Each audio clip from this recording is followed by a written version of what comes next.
Boa noite. Eu vou perguntar para vocês, é amém ou misericórdia? Amém. Amém, Bom, hoje é terça-feira. Eu disse ontem que segunda e terça são os dias mais desafiadores de uma semana. Porque amanhã já é quarta, chegou na metade da semana, aí está tudo certo. Mas eu fico muito feliz de ver cada um de vocês aqui nessa noite, para que a gente possa continuar estudando a Palavra de Deus, estudando e entendendo um pouquinho mais das marcas de Cristo. Diga hoje. Deixa eu perguntar, quantos lembram que nós já estudamos até aqui? E aí, Edmilson, lembra alguma coisa aí? Não? E aí, Felipe? E aí, Vanderlei? Consegue lembrar alguma coisa aí?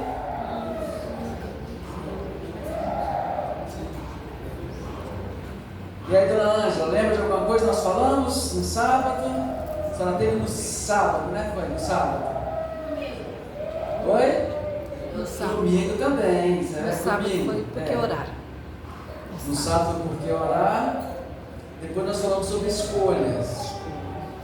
Que as escolhas que nós fazemos a cada dia podem nos ajudar a receber as marcas de Cristo ou continuar vivendo com as marcas do pecado, com a marca do sofrimento, com a marca da dor. E aí, Vitória, tudo bem? Falou com o Gabriel hoje? Que legal. Eu queria convidar vocês. Hoje nós vamos usar a projeção. Eu acho que eu deixei o passador de slide aí em cima. Hoje nós vamos usar uma projeção para facilitar, quem sabe Tem pessoas que conseguem entender melhor quando elas também participam do visual. Eu confesso que eu já fui já usei bem mais, tem que voltar para o início aí, tá? A apresentação. Mais projeções. Ultimamente eu tenho usado mais a Bíblia, mas temos bastante passagens bíblicas na mensagem de hoje. Porque hoje, dentro da temática Marcas de Cristo, eu fiz uma pergunta nesses últimos dias, qual é a sua escolha, não foi isso? Qual é a sua escolha? Nós entendemos que Jesus incomoda, nós entendemos que Ele pede exclusividade, nós entendemos que Ele incomoda e pede exclusividade porque Ele quer nos salvar. Nós entendemos qual é o pior inimigo que nós podemos ter. Lembra aí, Luiz Felipe, qual é o pior inimigo que nós podemos ter? Deus. Deus é o pior inimigo que nós podemos ter. E hoje eu queria fazer uma pergunta de novo dentro do aspecto de escolhas. Aonde está o Cordeiro? Porque nós terminamos a mensagem de ontem falando assim: Jesus é o Cordeiro de Deus que tira o pecado do mundo. E quando Adão e Eva foram expulsos do jardim do Éden, e o universo olhou para Adão e Eva, o que o universo via em Adão e Eva?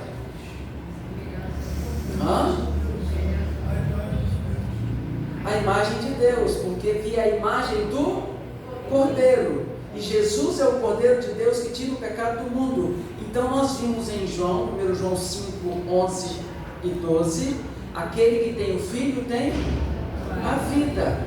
Aquele que não tem o Filho de Deus não tem a vida. E eu pergunto, onde é que está o Cordeiro na sua vida? Porque se Jesus é o Cordeiro de Deus, aonde está o Cordeiro? Aonde está o Cordeiro? Eu queria que você abrisse a sua Bíblia em Gênesis. Gênesis capítulo 22. Não sei se você já parou para pensar nisso, mas muitas pessoas, elas buscam e anseiam ter filhos, não é assim? Não sei se alguém aqui na igreja já ficou sonhando em ter filhos e almejando, e um dia veio, outros nunca tiveram a oportunidade. Mas na sociedade parece que algo é muito injusto. Existem pessoas que almejam muito ter filhos, enquanto que outras fazem o quê? Abandonam os filhos. Existem pessoas que entram na fila da adoção ou nas filas das clínicas para tentar a fertilização, enquanto que outros têm filhos e deixam na cesta de lixo. Não é estranho? Porque no aspecto social da coisa, ter filho é algo muito importante, porque o filho traz alegria para o lar. E também, de acordo com os salmistas, os filhos são o quê? São o quê? Herança do Senhor. Então você que está de casa, você entende que o filho é uma herança do Senhor para você? Na Bíblia, nós vamos entender e encontrar muitas pessoas, muitos homens e mulheres, que eles queriam muito ter filhos. Porque no contexto histórico bíblico, ter filhos era sinônimo de quê? De bênçãos de Deus. As pessoas não tinham 1, 2, 3, tinham o quê? Uma multidão de filhos. Eu sou de uma família, tanto da parte de pai e de mãe, que são famílias grandes. A minha mãe, com ela tem 11 irmãos, então são 12. E sabe quantos são da parte de pai? 12. Famílias grandes. A minha família mesmo, eu e meus irmãos, nós somos em 4, a minha esposa é em 3. Mas tem pessoas que optam em ter um. Mas no contexto bíblico, ter filho era sinônimo de bênção de Deus. E aí você vai encontrar muitas pessoas orando para ter filhos. Lembra de alguma história assim? Ana orava e clamava para ter filho, que ela foi mãe de quem? De quem? De Samuel. Mas existe um homem que foi convidado para sair da sua parentela para um lugar aonde Deus iria mostrar para ele. E junto com esse convite de Deus, nós falamos esse texto, Gênesis 12, no sábado, que a promessa de Deus para Abraão era para ele sair da sua terra, da sua parentela, ir para uma terra onde Deus iria mostrar, e que Deus faria dele o quê? Pai de uma grande nação. Na Bíblia, nas promessas de Abraão, você vai encontrar, eu não vou poder me deter em muitas delas aqui hoje, vou me deter apenas em uma, mas existem promessas na vida de Abraão e todas elas eram carregadas de uma promessa, era um convite a uma ação que era carregado com uma promessa. Você sai da sua terra, porque eu vou fazer de você uma grande nação. Você sai da sua terra, eu vou te mostrar, porque em ti serão benditas todas as famílias da terra. Isso era o diálogo de Deus com Abraão. Ao longo da história de Abraão, você vai encontrando esse diálogo de Deus com esse patriarca. Isso é tão forte, a intimidade que Abraão tinha com Deus, querida igreja, queridos amigos. Era tão forte que Abraão tinha uma sensibilidade tremenda ao entender qual era a voz de Deus. E Abraão, quando Deus falava no Espírito, Abraão desmontava o acampamento e saía. E ele mudava de lugar em lugar, de ponto em ponto. Ao longo da semana nós vamos contar mais uma historinha relacionada a Abraão e um outro personagem bíblico. Mas Abraão tinha uma sensibilidade com Vanderlei, uma sensibilidade de entender que Deus falava com ele. Só que a promessa de Deus aconteceu para Abraão, e o tempo foi passando, e o tempo foi passando, e o tempo foi passando. Alexandre, e a promessa não vinha. Como todo bom ser humano, Sara dá uma alternativa para Abraão. Abraão, Deus prometeu que através de você seria uma grande nação. Eu sou estéril, você não, então está aqui uma serva. Viu? A esposa de Abraão tentou dar uma ajudinha para Deus. Mas Deus havia dito a Abraão: em ti farei uma grande nação. Mas essa era uma promessa que estava relacionada e atrelada com Sara. E aos 99 anos de idade, Deus de novo aparece para Abraão e fala: Abraão, eu sei que você tentou dar um jeitinho, mas a minha promessa é através de Sara. E a promessa não foi cumprida. Eu estou contando para adiantar a leitura de todos os textos que eu gostaria de ler com vocês. A promessa foi cumprida. Sara fica grávida. De Sara nasce qual o nome do filho de Abraão? Qual o nome? Isaac. Abraão teve um outro filho chamado Ismael, que era filho de Agar. O capítulo 22, ele vem em uma sequência muito perto do ponto onde Deus fala assim: Abraão, ouve Sara, porque Sara tinha pedido a Abraão para mandar Agar embora com Ismael. E Deus fala: ouve Sara, Sara está certa, mas fique tranquilo, eu vou cuidar de Ismael. Mas no capítulo 22 vem um relato, queridos irmãos, amigos e pessoas que nos acompanham da rede social. O capítulo 22 aparece um pedido de Deus incomum. No No capítulo 22 aparece algo que depois, futuramente na Bíblia, principalmente em Êxodo, em Levíticos, nós vamos entender que Deus, ele abomina algo que ele está pedindo aqui. Mas para o tempo que ele está pedindo, era algo, Edmilson, era algo comum para alguns povos e algumas nações. Porque no capítulo 22, Deus faz um pedido. Já encontraram aí? Gênesis 22? Quem encontrou, diga amém. Amém. Então, 22, 1 em diante, ok? Então, incline sua fronte e vamos orar. Pai, a tua palavra está aberta. Pedimos que o Senhor fale aos nossos corações, que neste momento se cale um homem e possamos ouvir a tua voz. É o que nós te oramos em nome de Jesus. Amém. Amém. Depois destas coisas, pôs Deus Abraão a quê? A quê? A prova. E lhe disse: Abraão. Este lhe respondeu: eis-me aqui. Acrescentou Deus: toma teu filho, teu único filho, Isaque, a quem amas, e vai-te à terra de Moriá.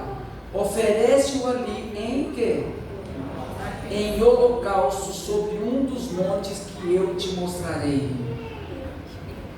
Levantou-se, pois, Abraão de madrugada, e tendo preparado o seu jumento, tomou consigo 2 dos seus servos e a Isaque, seu filho, rachou lenha para o holocausto. E foi para onde? Para o lugar onde Deus lhe havia indicado. No verso 4, ao terceiro dia, erguendo Abraão os olhos, viu o lugar de longe. Então disse aos seus servos: esperai aqui, com o jumento, eu e o rapaz iremos até lá, e havendo adorado, voltaremos para junto de vós. Tomou Abraão a lenha do holocausto e colocou sobre Isaque, seu filho. Ele, porém, levava nas mãos o fogo e o cutelo. Assim caminhavam ambos juntos. Quando Isaque disse a Abraão, seu pai: meu pai. Respondeu Abraão: eis-me aqui, meu filho. Perguntou-lhe Isaque: eis aqui o fogo e a lenha, mas onde está o cordeiro para o holocausto? Respondeu Abraão: Deus proverá para si, meu filho, o cordeiro para o holocausto. E seguiam ambos juntos. Esse episódio, por algumas vezes que eu já li, que eu questionei também. Porque Deus está pedindo algo que Ele abomina. Deus nunca foi favorável ao sacrifício de crianças, ao sacrifício de pessoas, algo que algumas nações pagãs tinham como cultura. E agora, o Deus Todo-Poderoso, Ele chega para Abraão e pede algo que é impensável. Luciano, Deus pede algo impensável na nossa conjuntura humana. Como é que Deus, que não é favorável ao sacrifício de seres humanos, pede para um pai que ama tanto o seu filho, que teve esse filho depois de 90, quase 100 anos de idade, ou com 100 anos de idade, Deus pede para que ele o ofereça. Era um teste sem explicação. Era um teste, uma prova sem promessa. Porque em todas as outras provas que Deus pedia para Abraão, Ele falava assim: Abraão, sai da tua terra, da sua parentela, abandona pai, abandona sua mãe, abandona seus irmãos, mas você vai para uma terra que eu vou te mostrar, porque lá você vai ser uma grande nação. Você não teve filho até aqui, Sara não teve filho até aqui, mas lá eu vou te dar filhos. E não vai ser um não, você vai ser pai de grande nação. Agora, esse pedido de Deus, essa proposta de Deus, não vem com promessa junto. Deus fala assim: Luciano, Abraão, pega o seu filho, esse que você ama mesmo, é esse aí, não é Ismael que você expulsou de casa não. é esse aqui, filho de Sara. Vai para o monte e oferece em sacrifício. E só. Luiz Felipe, Deus não falou assim: Abraão, quando você for lá, você pode matar seu filho, pode queimar seu filho, que eu vou ressuscitar seu filho. Abraão, vai até lá. Se você for e for fiel, eu vou providenciar um cordeiro. Não tem a promessa. Mas quando você vê o diálogo de Abraão com Isaac, pai, aqui está a lenha, aqui está o fogo, aqui está o cutelo, mas cadê o cordeiro? Aonde está o cordeiro, pai? Porque eu já acompanhei o Senhor para muitas vezes oferecer sacrifício. Eu já te acompanhei nessa adoração, nesse ritual de adoração, que é matar um cordeirinho, dedicar ao Senhor, mas cadê o cordeiro? E Abraão fala o quê? Deus proverá, mas Deus não tinha dito.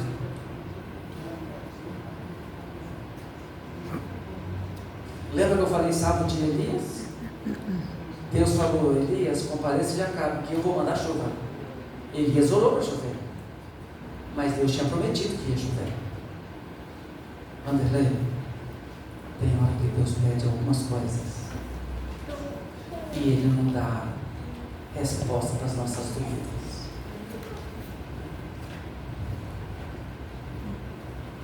Mas só que dentro dessa história tem o prenúncio, tem o anúncio das marcas de Jesus. Porque essa história de Abraão e Isaac é um paralelo entre o que o Deus Pai faria com o seu Filho em prol da humanidade. E nós somos convidados nesta história, somos chamados a imitar a obediência do pai Abraão. Abraão, queridos amigos e irmãos, Abraão não duvida. Abraão simplesmente atende. Abraão não questiona. Abraão simplesmente acorda de madrugada, pega Isaac e 3 servos, lasca a lenha, bota no jumento e vai embora. Eu imagino, Alexandre, Deus, ou o coração de Abraão doendo naquela caminhada de 3 dias. Eu imagino, Vitória, o coração de Abraão chorando, porque ele estava indo oferecer o seu filho, porque Deus havia dito. Abraão tinha o direito da dúvida. Luciano, se Abraão tivesse falado assim: Senhor, o Senhor tem certeza? Abraão poderia ter tido a dúvida, mas Abraão tinha tanta convicção e tanta compreensão da voz de Deus, de que era Deus pedindo, que Abraão simplesmente levanta de madrugada, nem fala com Sara, pedindo isso, nem fala com Sara, e sai. Porque para Abraão, de acordo com Atos 5:29, é mais importante obedecer a Deus do que a quem? Aos homens. Ellen White diz, em Patriarcas e Profetas, que Abraão não fala com Sara para que Sara não tente dissuadi-lo desse propósito de atender o chamado de Deus. Está aí, Patriarcas e Profetas, na página 118. Ela diz assim: era a maior prova que um ser humano poderia suportar. Isaac era para ele o quê? A luz de quê? A luz do lar, a consolação da velhice e, acima de tudo, o herdeiro da bênção prometida. Se você continuar lendo e for até a página 120, você vai encontrar coisas tremendas. Coisas tremendas. Porque nós somos convidados a observar a obediência do pai Abraão e a imitar a atitude de Abraão. Nesta noite nós precisamos entender que era uma obediência marcada pela fé. Nós precisamos entender que pela entrega, pelo amor, é a primeira vez que na Bíblia, aqui em Gênesis, é a primeira vez que aparece essa questão do amor. Porque Abraão é confrontado para provar o seu amor ao filho e o seu amor a Deus.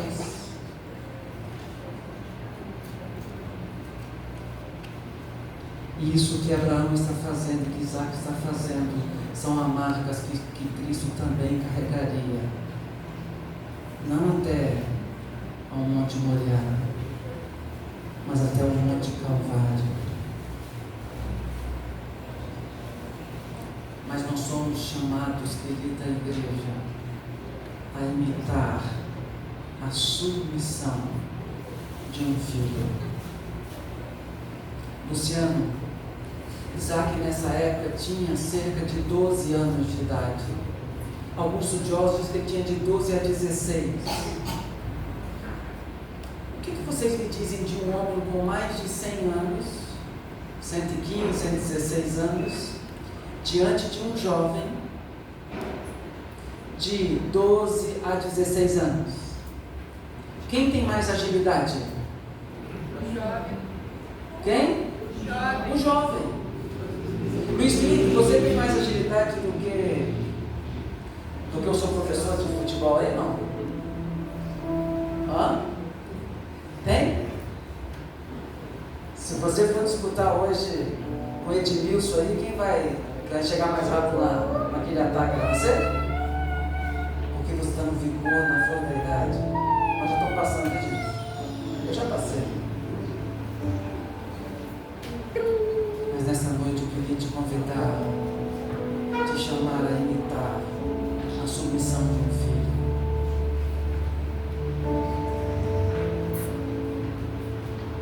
Isaac em nenhum momento ao sair de casa na madrugada ficou questionando Abraão. Mas quando os servos ficam e ele pega a lenha, o seu pai pega o fogo e o cutelo, ele fala: pai, tem uma coisa errada. Eis aqui a lenha, o fogo, mas cadê o cordeiro? Meu filho, Deus proverá. Eu imagino Luciano, Vanderlei, quando Isaac fez essa pergunta, talvez se fosse eu ia querer fugir daquele momento, porque eu tenho um filho de 22 anos, uma filha de 17 anos, e eu não sei se eu teria a coragem de Abraão.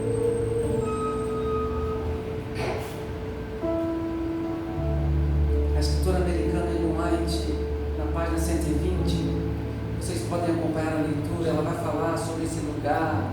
Abraão chega, monta o altar, coloca a lenha sobre o altar, e aí ele chega para Isaac e fala: meu filho, Deus me disse que você é um cordeiro.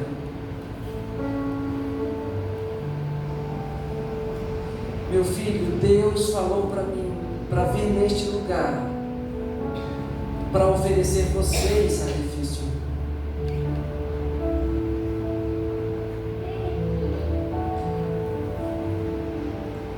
E a Bíblia Inspirada diz que Isaac falou: tudo bem, pai, tudo bem.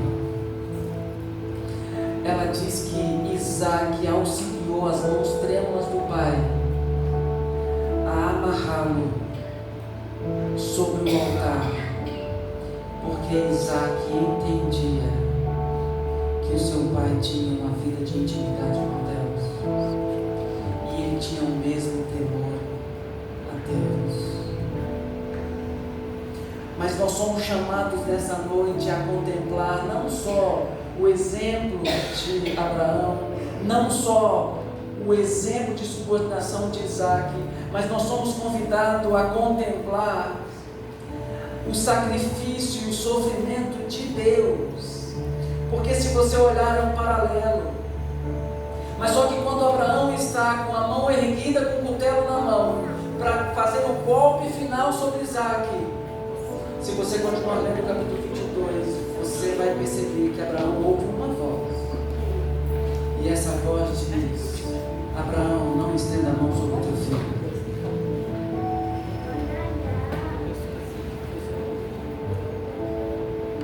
Mas quando nós lemos a frase, Abraão pega o seu único filho, essa é a primeira vez que nós estamos ouvindo a expressão de amor, porque Abraão está sendo confrontado se ele amava mais a Deus do que ao seu filho. Eu já disse isso para vocês. Naquela terrível prova, Deus permitiu para que Abraão experimentasse o que a divindade sentiria para salvar a humanidade. Só que seria algo para experimentar sem alguns aspectos que aconteceu com Abraão e Isaac. Porque a Bíblia diz que Abraão estava disposto a sacrificar seu filho. Da mesma forma que Deus estava disposto a sacrificar o seu. Só que no caso de Abraão, quando ele vai golpear o golpe fatal, e Deus pede para ele não fazê-lo, ele olha para o lado, e o que tem lá?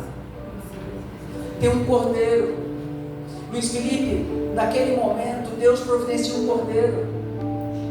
Aquela fé que Abraão tinha, é por isso que Abraão é chamado o pai da fé. Aquela fé que Abraão tinha é demonstrada porque ele disse para o seu filho: Deus proverá. E quando ele está ali para executar, ele olha para o lado: Deus proveu um cordeiro. Amém? Deus proveu um cordeiro.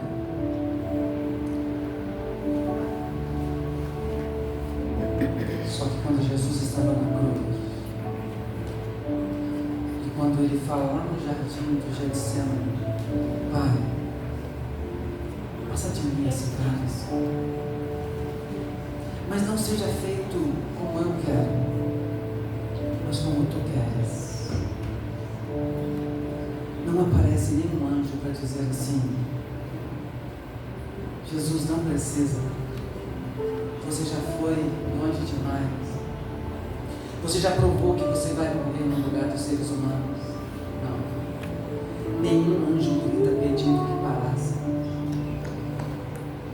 Ele seria morto, sofrendo horrivelmente com os pregos, rasgando as suas mãos e pés, o seu coração sendo rasgado pelos nossos pecados. Nenhum cordeiro seria providenciado no seu lugar. Eu queria que você imaginasse e pensasse que não existe maior amor do que esse. O de um pai que é capaz de entregar o filho.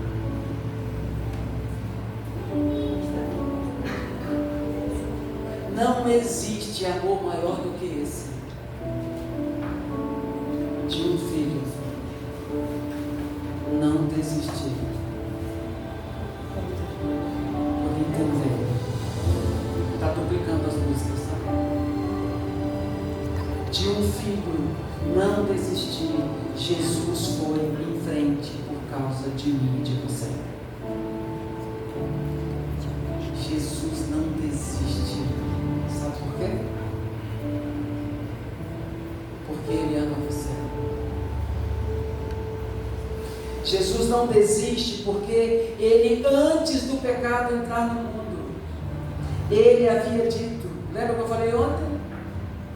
Quando Adão e Eva ouviram assim: no dia em que dela comer, certamente você vai morrer. Jesus estava dizendo assim: não, no dia que você comer, entenda, eu vou morrer no seu lugar. E aqui Jesus está cumprindo aquilo que ele havia prometido lá no jardim do Éden. Ele não desistiu para salvar você, porque ele e o Pai nos ama. E a minha pergunta para você é: diante desse amor,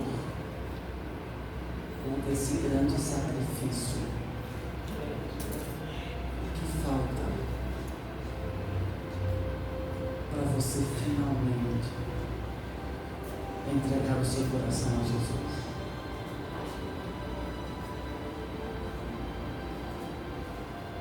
Você já viu as marcas de Cristo?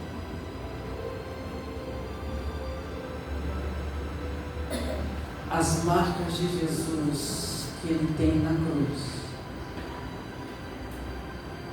Ele vai levá-las para a eternidade. Porque quando Ele voltar para nos buscar, você poderá olhar nas suas mãos e você vai ver a marca dos cravos. Você poderá olhar no seu ventre e ver a marca da lança que o cortou. Você poderá olhar para os seus pés e olhar as marcas dos cravos, porque elas estão em suas mãos, em seus pés, em seu lado. Mas o meu clamor para você nessa noite é que essas marcas de Jesus, elas também podem estar no seu coração. Porque se você não permitir que as marcas de Cristo alcancem o seu coração, infelizmente, você não poderá contemplar muito mais as marcas dele do que ele fez por você. Porque ele não desistiu. Ele foi até o fim. Eu não posso me contentar em contemplar e admirar apenas a atitude de Abraão. Eu não posso me contentar em apenas contemplar a obediência de Isaac. Eu não posso ficar apenas admirando a dor e o sofrimento que Jesus teve em meu lugar. Isso não é suficiente. Observar e reconhecer: Jesus morreu por mim, Jesus carrega marcas pelo meu pecado, mas isso não é suficiente.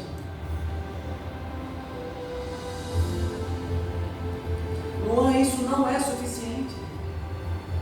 Saber que Jesus morreu, saber que Jesus tem marcas nas mãos, nos pés, saber que ele morreu numa rude cruz, que ele carregou uma coroa de espinhos, isso não é suficiente. Eu preciso que essas marcas sejam tão fortes na minha mente, que elas imprimam na minha vida as marcas de Cristo, e eu permita que esse sangue que foi vertido na cruz purifique a minha vida. E hoje Ele tem uma pergunta para fazer para você. Ele tem uma pergunta para fazer para você, Luciano. Para fazer para você, Luiz Felipe. Para fazer para a senhora, Dona Ângela. Para você, Marcos. Para você, Pietro. Para o Luan. Para o Davi. Para o seu Vanderlei. Para o Kleber. Para o Victor. E a pergunta que ele está fazendo para você hoje é: onde está o Cordeiro na sua vida?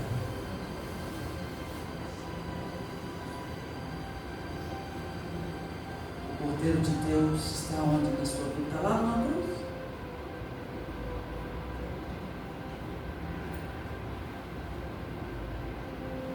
Está longe? O Cordeiro de Deus é tão real na sua vida que ele faz parte da sua vida, que a sua pele cobre a sua vergonha, que E o seu sangue lava os seus pecados. Será que é Ele? Será que Ele ainda está ausente? Ou será que você já o aceitou como seu Salvador? Não há maior prova de amor do que a cruz, queridos. E não há maior resposta do que uma entrega. Não há um amor maior do que o amor demonstrado na cruz. Mas também não há maior resposta do que uma vida entregue a esse Deus que foi capaz de oferecer o seu Filho para morrer no seu lugar. Nós vamos ouvir uma música agora.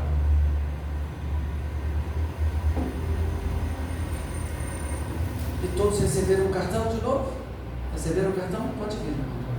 Receberam o cartão? Ou não? Não receberam o cartão hoje? Tudo bem, se você não recebeu o cartão. Aqueles que já me entregaram ontem, eu orei por vocês. Mas eu queria, enquanto o irmão estiver cantando, e se você quer se entregar a esse Deus que foi capaz de entregar o seu Filho, a esse Deus Filho que foi capaz de se entregar no seu lugar e no meu lugar, eu queria convidar você a se colocar de pé. E aqueles que sentirem a vontade que eu continue orando por vocês e quiserem declarar e pedir para Cristo marcar a sua vida, eu quero convidar você durante a música a se colocar de pé e vir aqui pertinho de mim para orar comigo de novo, porque não há amor maior do que o amor da cruz, e não há uma entrega maior do que uma vida entregue em prol, em resposta a esse amor.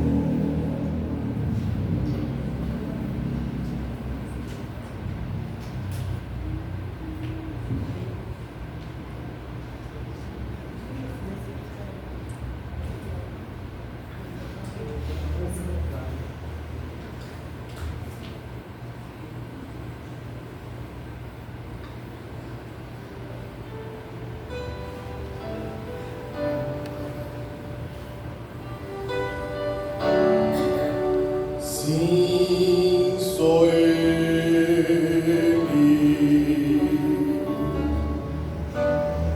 só Jesus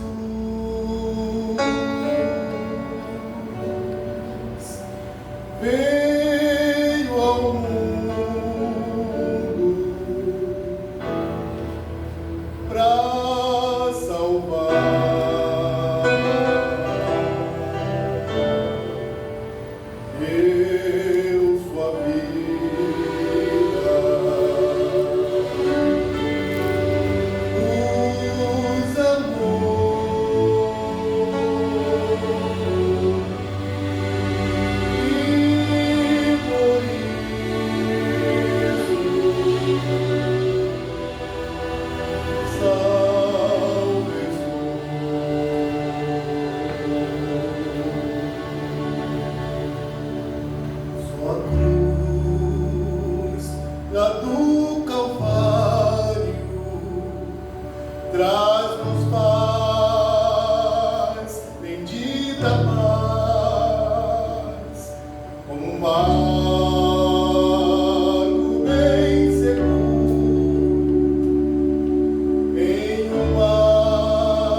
frase acaba estando dentro dessa música.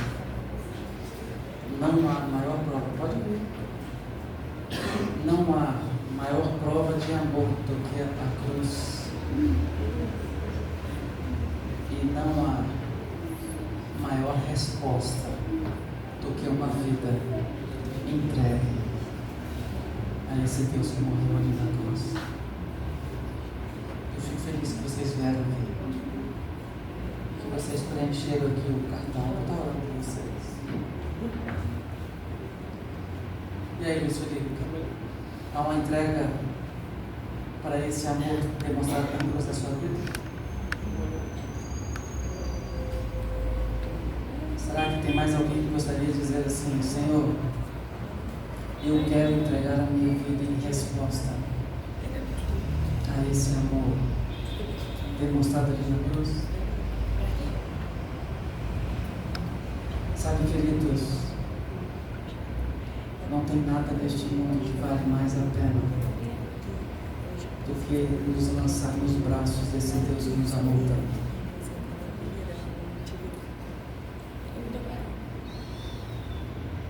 Nós precisamos permitir que o sangue do Cordeiro lave as nossas vestes e a sua pele cubra os nossos pecados. Vamos orar. Pai, eu estou aqui na frente com esses 3 jovens. O Luiz Felipe tem vindo todas as noites. Esses 2 eu estou conhecendo hoje. Eu tenho orado por todos aqueles que já têm me entregue o cartão. E eu quero colocar mais uma vez diante do Senhor. Pai, a nossa vida é feita de tanta correria. Nós temos tantos sonhos, tantas metas. E muitas das vezes nós esquecemos da principal, que é entregar a nossa vida em resposta a tudo aquilo que o Senhor fez em nosso lugar. A nossa sentença era a morte, mas o Senhor pagou o preço pelos nossos pecados, nos dando de novo uma esperança de uma vida eterna. E nós já aprendemos aqui essa semana que essa vida eterna só é possível se nós tivermos o Teu Filho em nossas vidas. Pai, abençoe essas pessoas que se colocaram de pé, que estão declarando que elas também querem continuar entregando as suas vidas, querem entregar a sua vida totalmente ao Senhor, em resposta a esse grande amor demonstrado na cruz do Calvário. Nós estamos ao longo da semana estudando este tema, porque é algo tão importante e fundamental para nós. Nos ajude a escavar nas Tuas Escrituras as grandes verdades que o Senhor tem para nós. Abençoe mais uma vez esses 3 jovens que aqui estão na frente. Abençoe os demais que se colocaram de pé. E agora, Pai, nos leve para os nossos lares, na segurança e na certeza do Teu cuidado. É o que nós te oramos.